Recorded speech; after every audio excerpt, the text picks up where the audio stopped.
Olá, ouvintes. Eu me chamo Luana Maciel. E eu me chamo Priscila Silva. Sejam muito bem-vindos ao podcast do especial 5 Dias de Cinzas. Todo mundo já deve ter ouvido aquela frase de que o ano só começa realmente depois que passa o carnaval, não é mesmo? Isso aí, Luana. Vão chegando os meses de fevereiro ou março e todo mundo já vai se preparando para o feriadão. O carnaval já se tornou praticamente um símbolo do Brasil. Exatamente. Mas apesar de ser uma referência brasileira, pouca gente conhece a real origem do carnaval, que nem é brasileira. E é sobre isso que nós vamos falar neste podcast. Fica ligado que a partir de agora você vai saber tudo sobre essa celebração popular que os brasileiros tanto amam. Você já parou para pensar o que significa o nome carnaval? Bem, as etimologias populares afirmam que a palavra vem da expressão do latim carnevale, que significa adeus à carne, significando o período de jejum de carne que se aproxima durante a quaresma. Pois é, isso mesmo que você entendeu. Apesar de ser uma festividade tradicionalmente secular, a origem do carnaval está diretamente relacionada ao catolicismo. Ainda assim, a origem do carnaval é bem mais antiga do que imaginamos. Segundo Nirês, como é conhecido o jornalista, pesquisador e historiador cearense Miguel Ângelo de Azevedo, o carnaval surgiu há pelo menos 2000 anos antes de Cristo e era sinônimo de colheita farta para os agricultores da época. Além disso, a história conta que durante a Idade Média, aproximadamente no século XI, homens se fantasiavam de mulheres e saíam de noite pelos campos durante o período fértil para a agricultura. Esses homens eram recebidos pelas pessoas como habitantes da fronteira entre o mundo dos vivos e dos mortos, e por isso eram aceitos pelas casas em que passavam, e lá comiam, bebiam e recebiam o afago das mulheres que moravam na residência. Alguns séculos depois, no período do Renascimento, nascia a Comédia dell'arte, um tipo de teatro popular que usava máscaras e carros decorados em desfiles acompanhados de canções. A gente já pode perceber que, desde o início, o carnaval significou um período em que as pessoas aproveitavam para assumir outras identidades.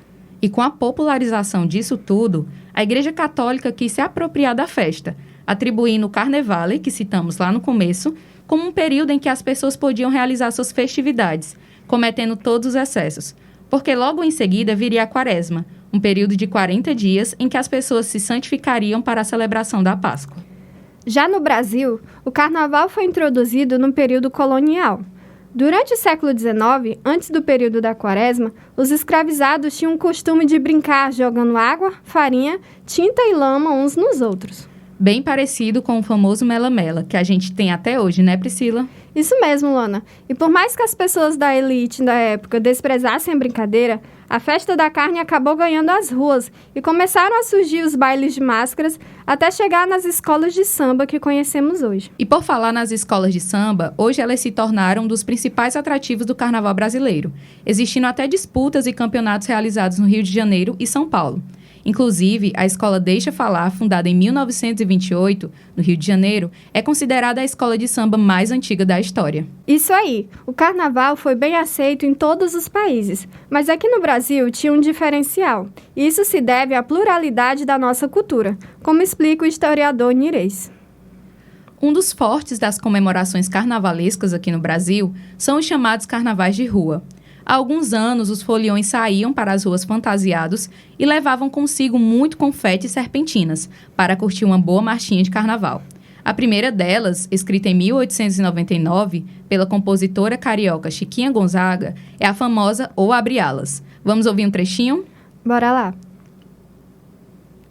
A canção foi feita para o cordão carnavalesco Rosa de Ouro, que é citado na letra. O sucesso é considerado a primeira marcha carnavalesca da história. Inclusive, Luana, era comum naquele tempo os cordões entoarem versos que anunciavam sua passagem. E a marcha da Chiquinha antecipou um gênero que só veio a se firmar 2 décadas depois, acredita? Entre os anos 1901 e 1910, foi um grande sucesso nos carnavais e se tornou o símbolo do carnaval carioca. É muita história embalada em uma canção só, né? Pois é, Priscila. E olha só, não dá para falar na história do carnaval brasileiro sem também citar a famosa Carmen Miranda. A cantora portuguesa naturalizada no Brasil foi muito importante nessa trajetória. Verdade. Na década de 1940, os seus vestidos coloridos e chamativos, seus chapéus extravagantes decorados com frutas e o seu jeito único de dançar foram inspiração no desenvolvimento das concepções das fantasias nos desfiles das escolas de samba. Sem falar na voz incrível que a Carme tinha, né? Vamos relembrar um trechinho do famoso samba da Baiana? É incrível notar que, em plena Segunda Guerra Mundial, a musa Tropicália ganhava o mundo, levando a cultura brasileira e criando tradições de carnaval. Pois é, e esses e outros sambas estão vivos na memória da nação até hoje. Mas, Priscila, não é só no eixo Rio e São Paulo que o carnaval tem destaque não, viu? Verdade. Em um país tão grande como o nosso, cada região do Brasil comemora de uma maneira diferente. Nirês fala um pouco sobre as características do carnaval em alguns estados brasileiros. Ainda hoje, Recife e Salvador se destacam pela diversidade cultural e musical na folia. Sim, todos os anos a festa na capital de Pernambuco é animada pelo frevo. Os recifenses utilizam os bonecos gigantes vindos da Europa nos seus desfiles. Geralmente, os bonecos são usados para fazer crítica social e é comum ver políticos retratados por esses artistas. Nirês considera o Carnaval de Pernambuco um dos mais autênticos do país, por conservar características tradicionais em suas comemorações durante os anos. Já em Salvador, a festa é marcada pelos ritmos axé e o afoxé. A folia é tanta que, em 2005, o evento foi eleito pelo Guinness Book como o maior carnaval de rua do mundo, com 2 milhões de foliões na região. É uma festa e tanto. E falando em Nordeste, não dá para deixar de falar no Ceará, né, Luana? Com certeza, Priscila. O Festival Cearense é marcado por maracatus, como o Desfile do Rei de Paus, o As de Ouro, o Vozes da África e o Nação Baobá. Desde a década de 1930, o maracatu ganhou espaço no Ceará.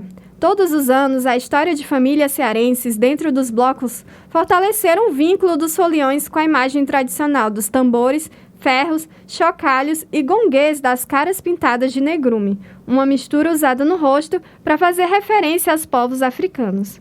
Aqui no Ceará, o carnaval era constituído pelos chamados cordões e pelos blocos, ambos acompanhados por uma orquestra de músicos, como explica Nirês. Todos os anos, a Avenida Domingos Olímpio, em Fortaleza, reserva uma programação especial para que diversos grupos de rua mostrem ao público as suas temáticas preparadas com muito capricho visual e musical. Isso mesmo, Priscila. Sempre seguindo e respeitando a tradição de ritos característicos do manifesto. Mas outra programação que não fica de fora são os bloquinhos, tanto nas praias do interior como na capital. O historiador explica que, atualmente, as comemorações carnavalescas de Fortaleza estão concentradas principalmente nos pré-carnavais do Benfica e da Vila União, por exemplo. Mesmo sendo os pré-carnavais os responsáveis por juntar um grande número de foliões na capital cearense, a cidade conta atualmente com cerca de 60 blocos oficiais, que desfilam nas ruas durante o feriado, mantendo o tradicionalismo típico da festa. Dentre eles estão Unidos da Cachorra, Luxo na Aldeia e os Alfazemas. Bom, então é isso. Esperamos que tenha curtido bastante saber mais sobre a história do carnaval no Ceará, no Brasil e no mundo. É isso aí. Obrigada por ouvir o podcast do especial 5 Dias de Cinzas. Nós vamos ficando por aqui. Até a próxima. Este podcast foi produzido por Davi Holanda, Jackson Samuel, Lucas Chaves, Luana Maciel e Priscila Silva, com o apoio da Rádio Universitária FM. Para a produção, foram consultadas as fontes Educa Mais Brasil, Brasil Escola, Nova Escola e o portal do Governo do Estado do Ceará.